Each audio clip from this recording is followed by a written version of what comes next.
barnaamijka waxyaabaha aynu maanta ku falanqeynana waxaa ka mid ah halkee ku ogeyd Mujtaba Al-Khamani maxay tahay sababta loo doortay yaa gacanta ku haya furaha in la heshiiyo oo dagaalka la soo afjaro iyo in kale sidoo kale suuragal ma tahay Israa'iil marka laga reebo in Mareykanka iyo Iran ayagu si gooni ah ay u heshiiyaan waxaanu ku faraxsanahay barnaamijka inuu marti inuu yahay Sheekheena Sheekh Cabdiraxmaan Bashiir oo aynu ku falanqeyno waxyaabihii ugu dambeeyay ee dagaalka bariga dhexe iyo waliba dagaalkan dhanka ka Iran ee ay wadaan Israa'iil iyo Mareykanka. Sheekh Cabdiraxmaan ku soo dhow barnaamijka. Hadhow jazakallahu khair adiga iyo mahadiyare iyo dhammaan dawadayaasha Moon Media.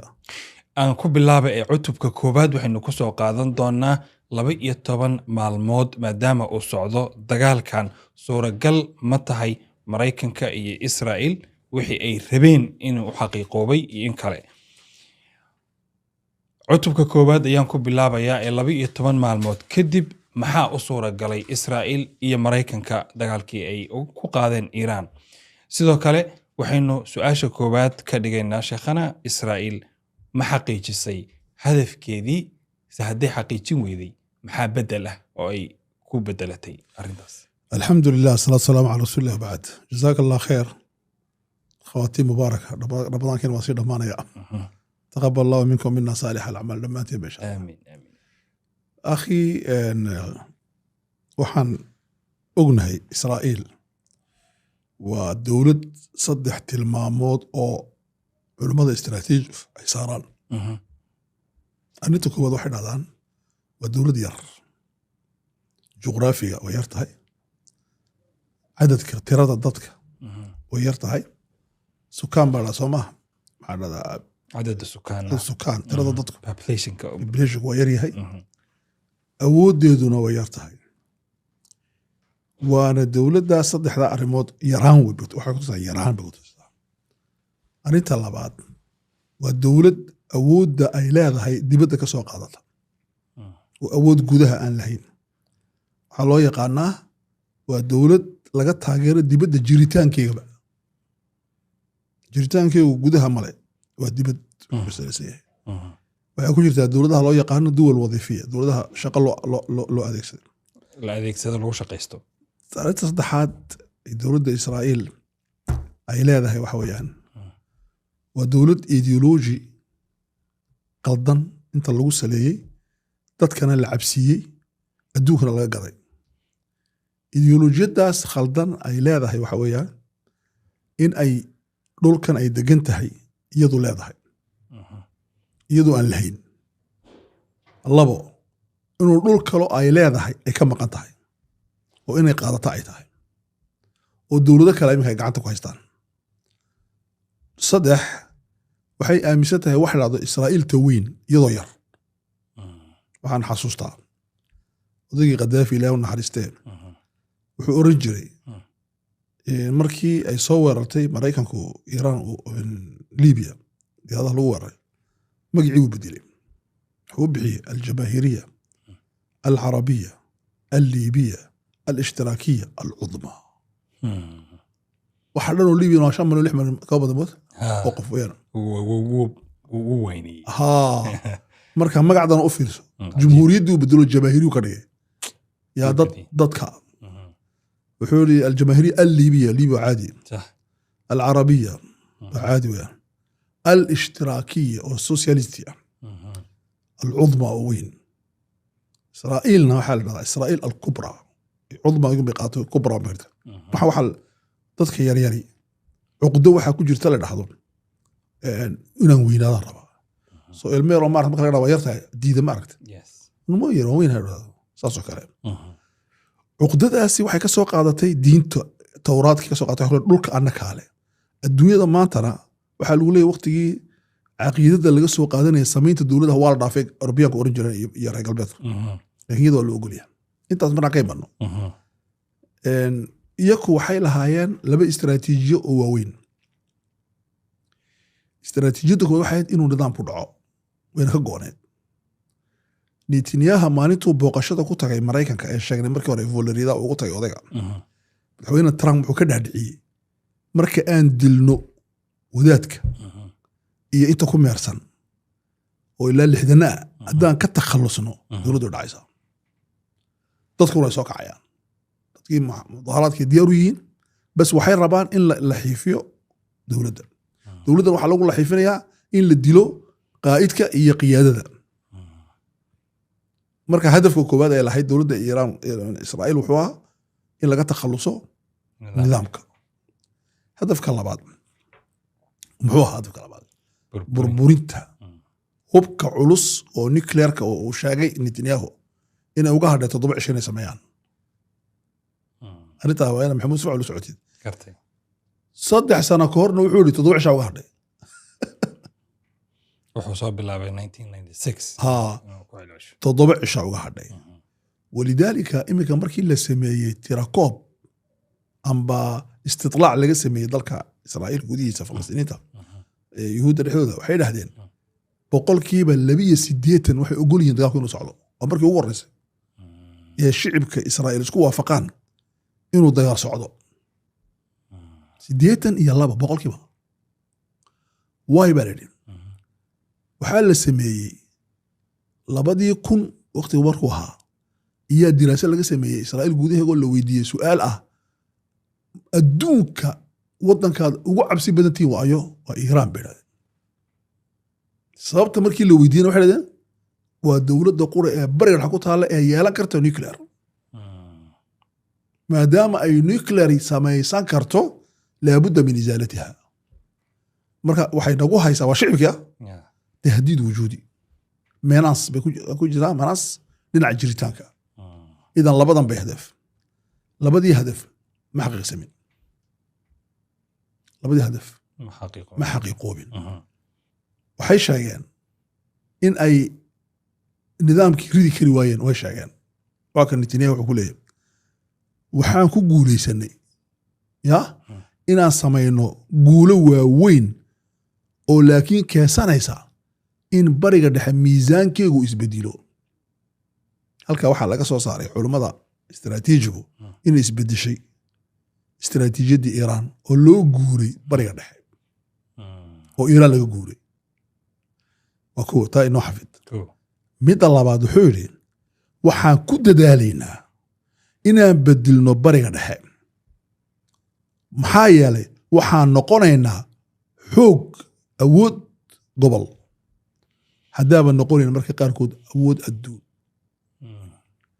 wuxuu yidhi waa kata saddexaad muhiimka waxaan ka shaqaynaynaa inaan diyaarino duruuf keensan karta shicibka Iiraan inay nidaamka ridaan isagoo ma ridayo isbedeli tabardarra muuqato marka muxuu ku bedelay marka isqaadu nidaam waxay ku bedeleen sinaacatu duruuf tuaddi ilaa dardi shacab an-nidaam in la sameeyo duruuftii keensanaysa shicibku inuu kaco oo nidaamka uu eriyo wuxuu yidhi khudbadu akhrinaya habeen dhowto shacbiga Iiraan waxa uu soo dhawaatay waqtigii kacayeen annaguna waan diyaarinay wuxuu kaloo yidhi waxa aan ka dareemaynaa dagaalka aan ku jirno inuu yahay dagaal noo keensanaya khasaare dhaqaale oo caadi aan ahayn wuxuu yidhi markaa waxaan u baahannahay bilyano dollar oo asxaabta ka yimaada si aan u noolaano okay markaa Netanyahu khudbadiisa ugu dambeysay hadalladaas ku jiray hadalladana waxaa ka muuqata in uu ku fashilmeen objectivekii dagaalka laga lahaa hadafkii dagaalka laga lahaa oo hadafyadan kale la dejiyey marka Israa'iil hadafkeegii ma guuleysan gartay haddii laakiin sheekhana dowladuhu marka aysan ku guuleysan hadafkooda ay wataan alaaba waxbay kale ku bedelaan oo istiraatiijiyad ahaan sida aad sheegtayba waxyaabahaas ay ku bedeleen qaybo badan waxaad ka sheekaysay laakiin sidoo kale waxaad ka sheekaysay burburintii iyo maalan nidaamkii bedelkiisii intaba maxaa kale oo falanqayn ahaan aad isleedahay way muuqdaan oo way soo baxayaan ma Israa'iil khudbadiisii baan soo qaadanay markaan khudbada aan ka soo saarno al-ahdaaf ilaa khudbadii waan dhageysanay waxa bayna ahayd waxaan oran karnaa waxay ka koobneed xubnaha khudbada ka koobneed 5-6 xubnood ee sheegnay ahayd laakiin haddaan u bedilno khudbada hadafyo maxaan kala soo baxaynaa hadafyada uu dhigayo Netanyahu sidoo kale wasiirkiisa gaashaandhigga sidaas oo kale wasiirkani maaragtay maaliyadda ee wareersan inta haddaan isku keenno maxaan kala soo baxaynaa 4 hadaf oo labadii hore aan hayn hadafka koowaad waxa weeyaan in dowladda Iiraan la laxiifin waridina ma oo waxaan ku laxiifinaynaa dagaalka cirka aan kaga hayno لأنه waxaa la ogaaday haddayna dhulka aan laga gelin dowladda lama ridi karo sidii Ciraaq marka waa in weerarka cirka ah lagu daciifiyo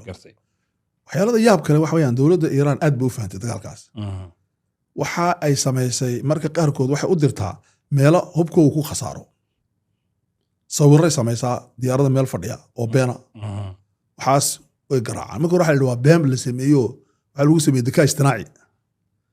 laakiin xaqiiqata la hubiyo xaqiiqo dhab ah inay tahay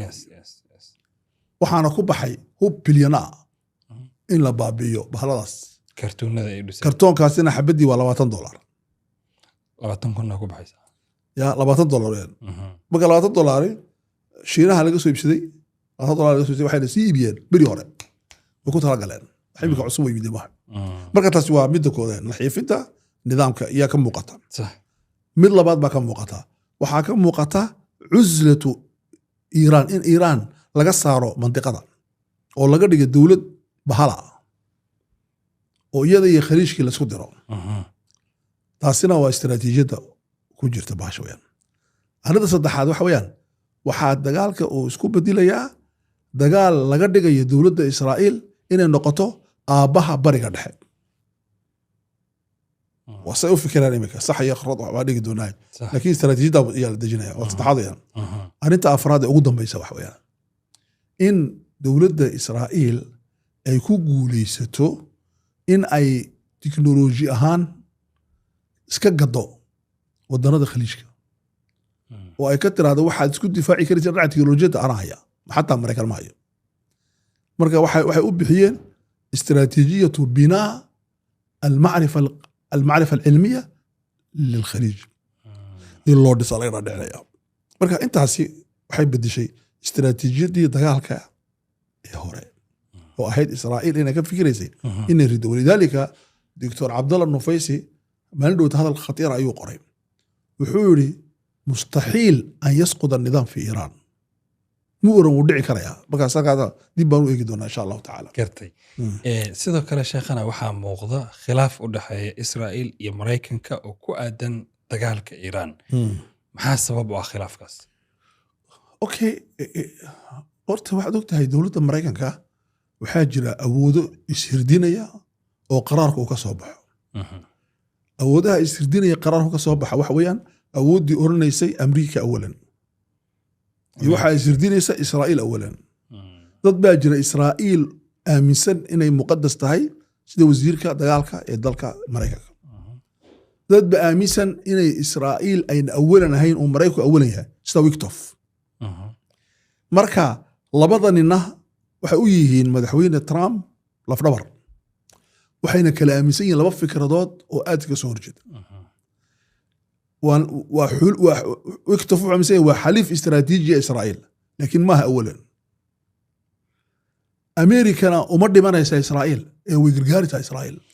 بيت هاكسثنا وحو أمسان يحي أمريكا فيرست سيقونا ساسو أمسان يحي وزير الدفاع وكي محمد خالص مانيا بروبلينكم حوكا دعايا بروبلينكم حاكم بوكا دعايا دولة أمريكا كاية دولة إسرائيل وحاو دحايا أمريكا كوحو آميني إن هدف كي لجانبا أقلها دقالك عجيب قاركود ساسي أمسيين ولهذا هذا لذا ترامب سكوري ما داري تبضل لنا عكلنا محل أمسيه إنه دقال كهدف كيسي أنا لقان إلا وضعي تايم ميدا لبعض رصاصة أي إسرائيل توريسو ورصاص برايكو سو سمي عيدانك وحا أي كوشا قيانيان ودولار أمريكا كوي كيانان مركا إسرائيل يدو داتيا ما حركة ديدو وبرايكان waxaa loo arkayaa markaa waxaa soo biiraya shacbigii Mareykanka dhexdiisana dood kulba soo biiraysa oo oranaysa way baan dagaalka u galay maxay ciyaarkayga u dhimanaya way baan Israa'iil u difaacina way oo Iiraan loo weerarayba halis ku meen Israa'iil one also what happened to the America First la sheegay aaway su-aashaas baa Trump ku soo noqonaysa marka khilaafka Israa'iil iyo Mareykanka u dhaxeeyay waa khilaaf ka imanaya walidaalika nin baa qoray maqaal landwit waxa dhada David Hels wuxuu yiri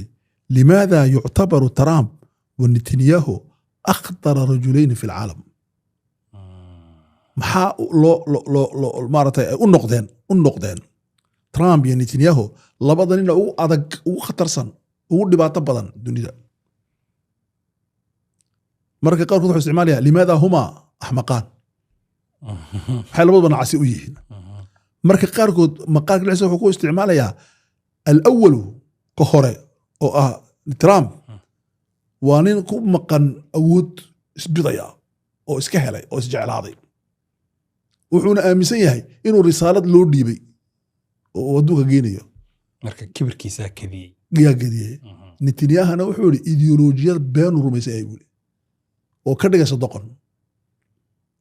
marka waxa labadan markay saleen waxay hogaaminayaan buuri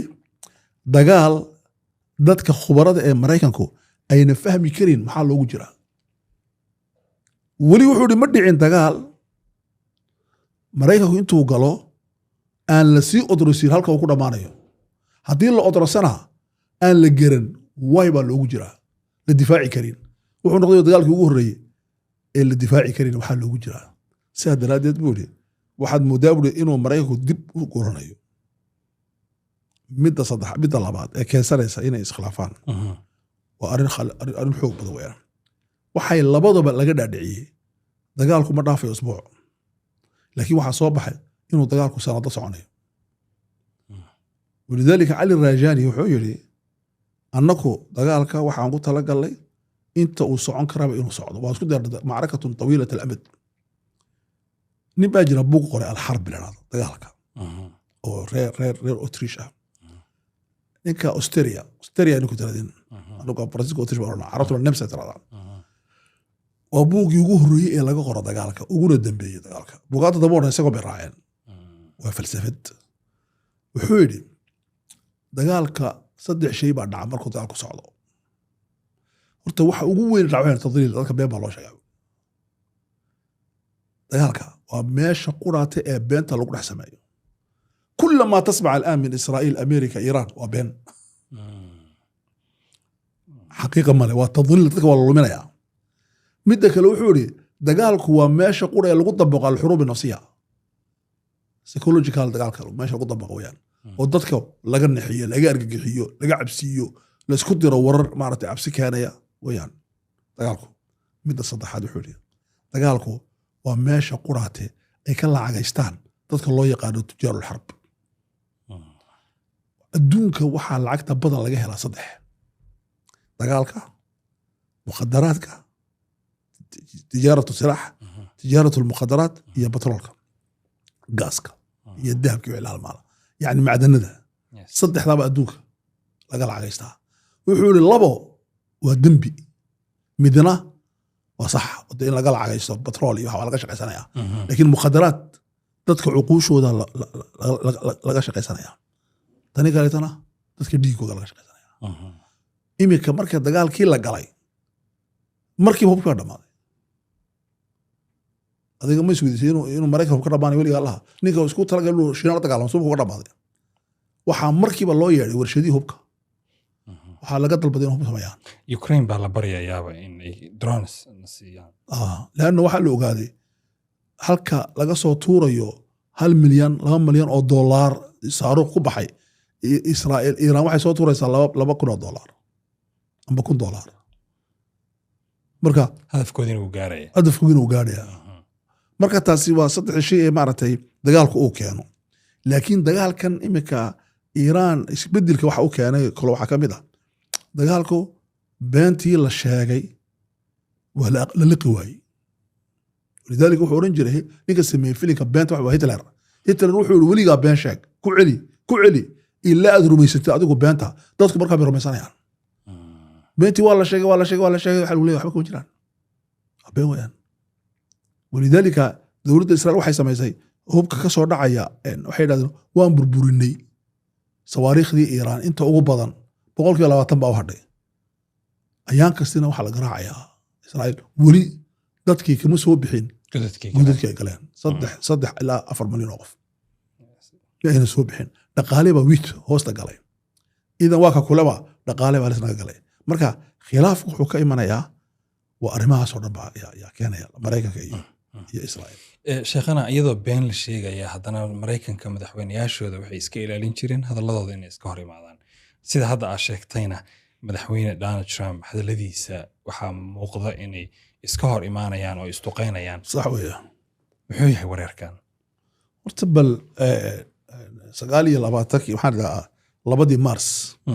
bishan 2016 bisha sanadkan wuxuu yiri dagaalku wuxuu socon doonaa 4 ilaa 5 week 5 toddobaad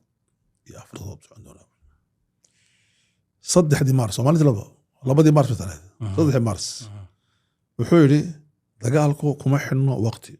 waa soconaya markaad iga leedahay madaxweynayaashii hore hadalkoogu hadal wuxuu ahaa la ilaaliyo waad ogtahay madaxweyne Mareykana marka amba madaxweyne weyn oo qiimo leh markuu hadlayo waraaqad buu akhrinayaa waraaqadana khubar isku tagtay walidaalika Kissinger wuxuu yiri waraaqada madaxweynuhu akhriyo 5 nin oo khabiir ah soo qorta ma ahnin qoraate isagoo afkaartu leeyahay madaxweynuhu laakiin siyaaqa sida loo dhigayo 5 khubar ah qorta wuxuu yiri waxaa qora khabiir siyaasi ah oo kalimaadka ilaalinaya siyaasadda khabiir dhaqaale oo dadku markay maqlaan dhaqaalahoogu muu gilgilmi ilaa Mareykanka dhaqaale ka shaqeeyaan oo taqaan stockska kor aado khabiir istiraatiijiya yaa ku jira hadallada marka la qorayo dawladuhu si u maqlayaan adduunku yaa ku jira waxaa ku jira khabiir amni ah security-ga yaa ku jira khabiir beetaagoon ku jira marka madaxweynuhu markuu qorayo 5 khabiir iyaa la soo fadhiistay hadalka soo dejiyey soo qoray uu eegay uu daawaday hadduu doono uu xafiday sidii Obama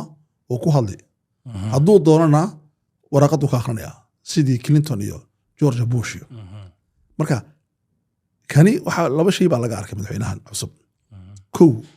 waxa uu akhrinayo isaga ka imata scripti loo qoray ma raacaba midda labaad buug ma akhriyo isaga ka imata buug ma akhriyo kor u ka akhriya xataa raqamyada lambarada markuu sheegayo kor u ka sheegaa wuxuu ku leeyahay 3 milyan 3 bilyan yaa halkaa u dirnay 20 bilyan sanaaydi konton saaydi marka taasi waa abdaas marka 2 Mars hadal buu ku hadlay waxaa ku hor yimiday hadalkii 3 Mars wuxuu yiri 2 week 4 week ilaa 5 week wuxuu yiri haddana waqti kuma xidhno isla markiiba 4 saac gudaheeda haddana 9 Mars wuxuu u fiirso wuxuu yiri ma ogi dagaalkani inuu mar dhow dhamaanayo laakiin buu yiri umuurtu say u dhamaanayso madaxaygay ku jirtaa qof kale madaxiisa kuma jirto qof kale marka kelmaddaasi waxay tahay horta wuxuu waafaqay inuu jadwal zamaniya waqti dagaalku dhamaanayo inaan la galnayn wuxuu yiri dagaalkani waqti dhow ma dhamaanayo haddana wuxuu yiri inuu dhamaado dagaalku wuxuu ku jiraa maankayga hase ahaatee nin kale maankiisa waxba kuma jiraan qof kale oo og keligiiba og yaa og ma urikum ila ma ara okay hadalladiisu saas ka hor imanayaan waay limaada culimadu way ku wareersan yihiin culimada takhdiidka istiraatiijiga culama al-khubara al-istiraatiijiyun ku dhahaan way ku wareersan yihiin Donald Trump waxay leeyihiin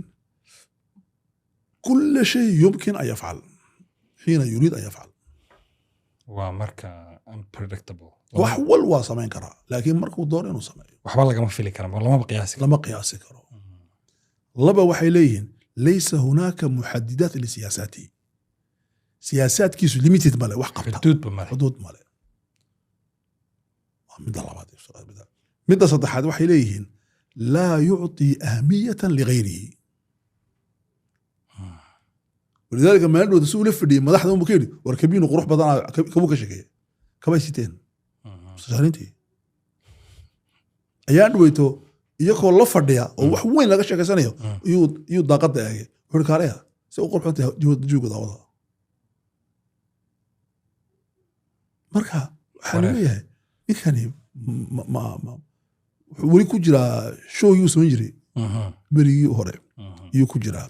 marka khubaradu waxay leeyihiin waxaas uu leeyahay laakiin dadka akhriya waxa loo yaqaano cilmu xarakaat uljasad body language dadka akhriya waxay yidhaahdeen laba shay oo waaweyn baa nooga soo baxda jirkiisa markuu hadlayo waxaa nooga soo baxda waxa uu sheegayo inuuna aaminsanayn luqatul jasadki iskhilaafsan yahay markuu hadlayo meeshuu eegayo suu samaynayo waxaa nooga soo baxa inuunan waxa uu leeyahay uunan aaminsanayn luqadda jasadka ka akrinaa bay yidhahdeen arrinta labaad inuu yahay qof ku talagala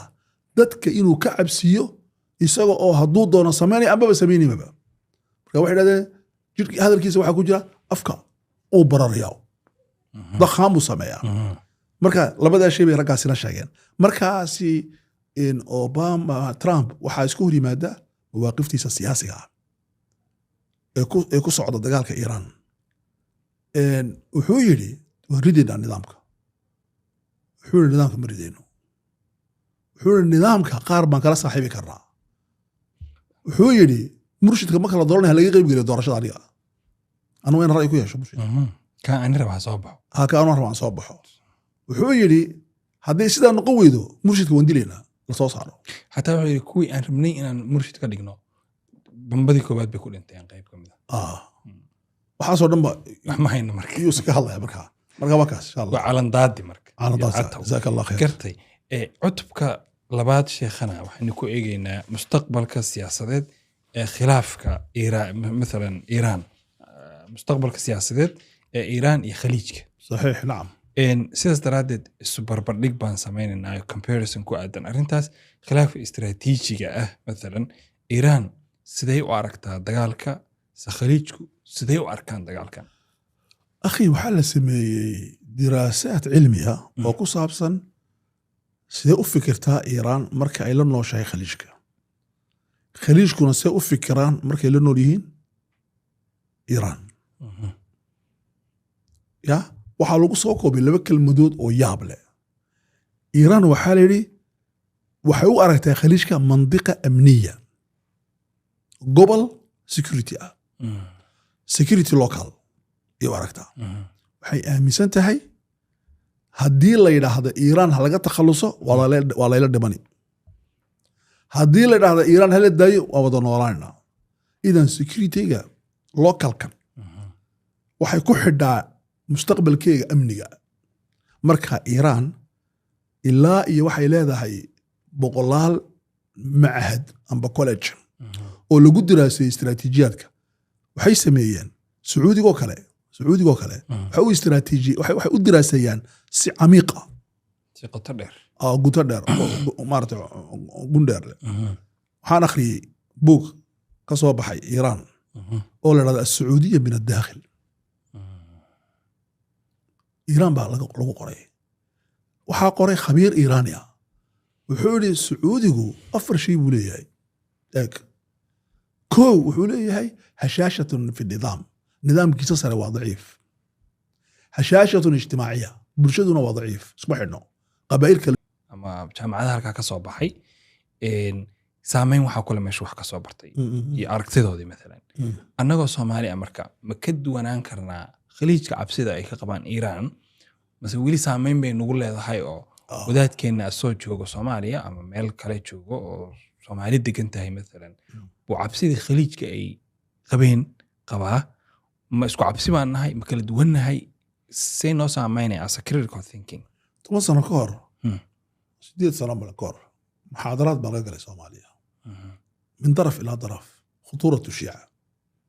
aad bay u haysatay imika ma baqasho khutuuratu Israa'iil qofka galay muxaadaro iyadoo Israa'iil soo socoto marka waxay ahayd darsiina lagu yidhi bixiyaayad casharana lagu amray inaan bixin ahayd midda labaad sheekh waxa weeyaan culamaa ul istiraatiijiya waxay leeyihiin nin la dhahda cisaam cabdishaafi wuxuu dhahdaa war iiraan waa dowlad juz'un min alcaalam alislaami horta waa qayb caalam islaami ka mid a caalamul islaamigu wuxuu leeyahay dowlado kala duwan shiicu leeyahay iiraan baa ka mid a bakistan bay shiica ku nooshiin libnaan bay ku noolyihin sacuudiga ku noolyihin marka caalamul islaami shiica ka mid a waxaa ka mid a sunna oo laba kala ah sunna salafiya iyo sunna ashcariya baashaas waa muhiim gartay sunnaha naftiisu laba fikir ma laba waaweyn buu kala yahay ashaaciraa jirta iyo salafiyaa jirta labadani iyaka naftoodu marka aad culimmada dhegeysatid qaarkood ashaacirada gaale u arkaan waana sunna waana boqolaal kun malaayin waa aqaalibiyadaba waxaa jira ibaadiya waa cumaan waa dowla ibaadiya ya waxaa jirta zaydiya oo shiicada ka dhow yamanta هذه الدول الإسلامية ويا دول الإسلام ويا مركز لقى هذا الدول الإسلامية عالم الإسلامي إيران كم يتاعي تاسو استراتيجي مركز لفلنقين ربابا وحا لهذا شيخنا وإن لقراء إن شيعة identity أهامبا أي كم يتاعي عالم كإسلام عالم كإسلام كم يتاعي لبو حاجة جغرافينا حاجة جغرافينا ويدحدك أنت ودول أين كتجين أيكون نولان دونان إلى قيام قرعي dadka shiica noqdeen shiici ahaanayaan sunnahuna sunna ahaanayaan gartay marka waa xaqiiqo inaan ictiraafnaa arinta saddexaad waa inaan baranno annaka oo kala duwan seen u wada noolaanaa gartay annaka mushkiladdan haysatay wax weeyaan waa ninkani waa shiico erdoqan khudbad buu akhriyay ilaan waddankiisa shiica ka buuxdee wuxuu yidhi kullunaa muslimuun shiicatan wa sunna walaalahay hubka dhiga waddanka turkiga waa wada degannahay dadkii waxa weeyaan gudihii baa laga samaynayaa balaayo moogtahay okay adiga mushkiladaadu ma aha mushkilad inaad shiicada ka dhigtay qaaradaay baa oran jiray ilaahu naxariisa markay doodi jireen shiicada wuxuu oran jiray laa tushayicu sunna walaa naxnu nusaninu shiica taan qaraha ku qaadan horta ininkuna naga daaya baasha tashayuca ana shiicaynina anagana idima sunnayn karno khaluuna qofkii ku qanca inuu sunno noqdo isaga u taallaa markuu dhegeyso diinta dhegeyso ilaahay baa hadaaya qofka shiica noqonaya isaga u taallaa laakiin inaan xamla shiiciya inayna jirin xamla sunniya didda fi iiraan inayna jirin markaasi taasi waxay u baahan tahay tacaayush way u baahan tahay fiqi tacaayush waxa dhahdo midda kaloo anu aan aad ula yaaba waxa weeyaan naxnu nadkhulu fi macrakatin laysa lana fiiha naaqa walaa jamal waxaan galnaa dagaal aanan ku lahayn walaa hal walaa geel aan ku lahayn waay waxaan galaynaa dagaal u dhexeeya iiraan iyo israa'iil baan galaynaa waxaan la jiraynaa marka qaarkood israa'iil waa sidii marayka dhacday nitanyahana ha dooranina baydanna ha dooranina tii ma garanaysa berigii doorashadii waa wareerka badnaa ta kala doort qof dhacaysa la dooranaya qof dhacaysa marka maxay tii keentay inuu baydan dhaco oo akhafu daran ahaa oo yimaada netanyahu oo maanta la ooyo rag baa fiican bariga naga horjooda waxay dhahdeen watubnaa minha waan kasoo toobad keennay qaar weli ma hadal soo xaqiiqa maaha maanta qaaraa kule ya israa'iil